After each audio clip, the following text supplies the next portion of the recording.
début, j'avais commencé une licence de physique-chimie ici à l'UPF, sauf que j'étais plus tournée chimie que physique. Donc je suis partie en métropole pour le faire. J'ai une licence en chimie. Ensuite, j'ai fait un master en environnement parce qu'en fait, je voulais absolument revenir pour le Fénois. Vivre ici, travailler pour mon Fénois. Donc en fait, je me suis dit, quelle filiale je peux travailler justement pour pouvoir revenir ici. Donc j'ai choisi l'environnement, parce que c'est vraiment en plein essor en transition écologique. Ensuite, je suis venue ici et en fait, il y avait un article dans la dépêche qui sortait qui proposait un doctorat pour l'impact des barrages hydroélectriques sur les anguilles. Et en fait, les anguilles, c'était mon projet de master. Donc j'ai vu l'article dans la dépêche, ma mère surtout, mais c'est pour toi et tout.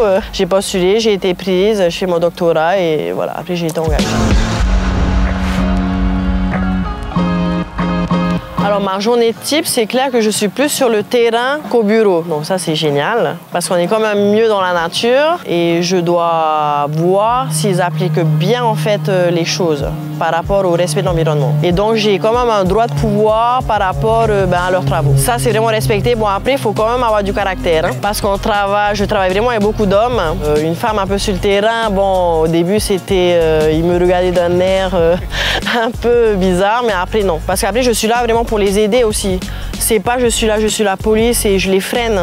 Il y a une discussion qui se met en place en fait. Quand je leur dis qu'en fait vous pouvez tuer des poissons, ça peut faire énormément de dégâts en fait au niveau de la rivière. Donc là ils comprennent. Mais c'était dur au début, hein.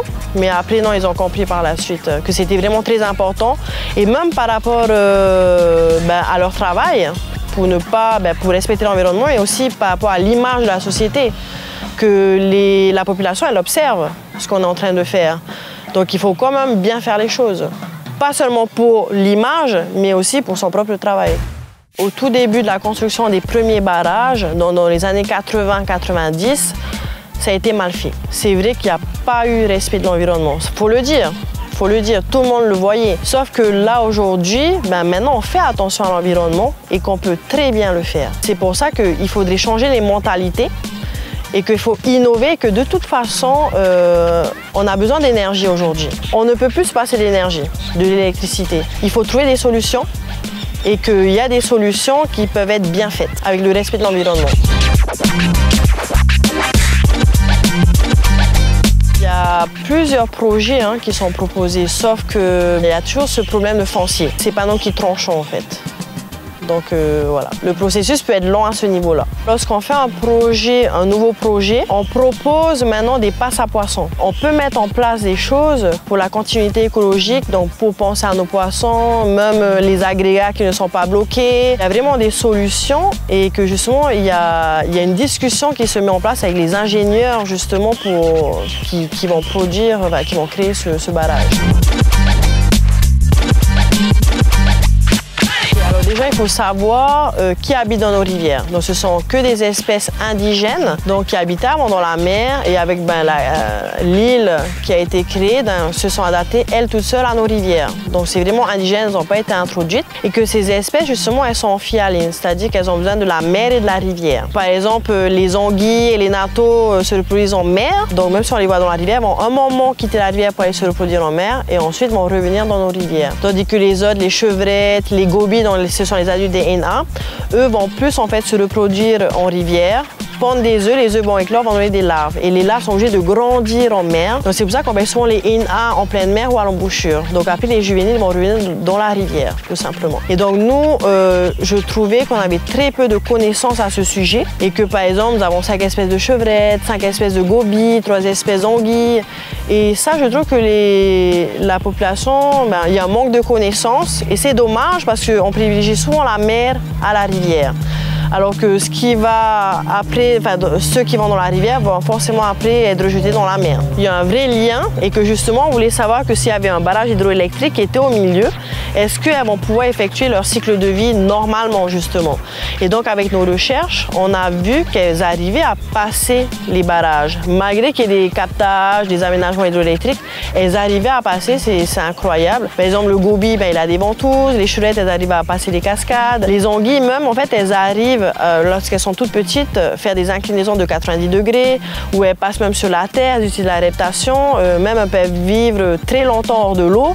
Mais sauf que là, on est en train de surveiller maintenant la descente pour aller vers la mer. Donc pour le moment, comme les anguilles ont les puces, une puce a prouvé qu'elles arrivaient à descendre un barrage, mais après il faut continuer les recherches pour justement avoir plein de données, plein d'informations pour pouvoir conclure. Mais pour le moment, malgré les barrages, elles arrivent quand même à passer. C'est sûr que ce serait mieux d'avoir des passes à poissons. Mais déjà là, on a quand même des bons résultats. On nous a toujours dit, allez faire vos études ailleurs en fait, ça ouvre l'esprit. Parce que moi, j'ai pu me débrouiller toute seule en fait en métropole, sans les parents bien sûr, mais ça t'ouvre l'esprit où tu te poses des questions, mais après, qu'est-ce que tu veux faire? Donc moi, je voulais vraiment revenir au Fénois pour travailler pour mon Fénois. C'est ça en fait, donc c'est une fierté d'avoir fait toutes ces études et souvent de mettre ma pierre à l'édifice pour avoir plus de connaissances pour le Fénois en fait. Ah mais ils adorent, déjà lorsqu'ils vont à la rivière en fait ils font pas attention. Donc ils ont dit maintenant on va faire attention à ça. J'ai dit oui déjà faut plus jeter de cailloux parce que vous pouvez blesser ces espèces, donc ça change un peu leur mentalité. Et en fait on passe souvent dans les écoles et beaucoup de professeurs font appel à nous pour justement avoir toutes ces connaissances-là. Et c'est la société qui me met à disposition. Franchement, c'est gratuit. Si les profs veulent faire appel à nous, il n'y a pas de souci. Tout d'abord, c'est faire ses études en France. C'est vrai qu'ils sont quand même en avance en métropole pour ces sujets-là. Mais ça commence ici. Mais il me semble que le master mis en place ici, tu fais quand même une partie en métropole. Donc pourquoi pas aussi? Et après, ils reviennent forcément ici. Intéressez-vous un peu à la nature que nous avons ici, parce qu'on a quand même un beau Fénois. Que ce soit la rivière, que ce soit la mer, les plantes, on a vraiment de la chance d'être ici. C'est vraiment en partant en France que je me suis vraiment dit waouh, on a vraiment de la chance de vivre à Tahiti, même par rapport à la mentalité. La mentalité ici, on est très sociable, on est très famille. Donc maintenant, prenons soin de notre terre. Et surtout, ne polluez pas, s'il vous plaît, arrêtez la pollution.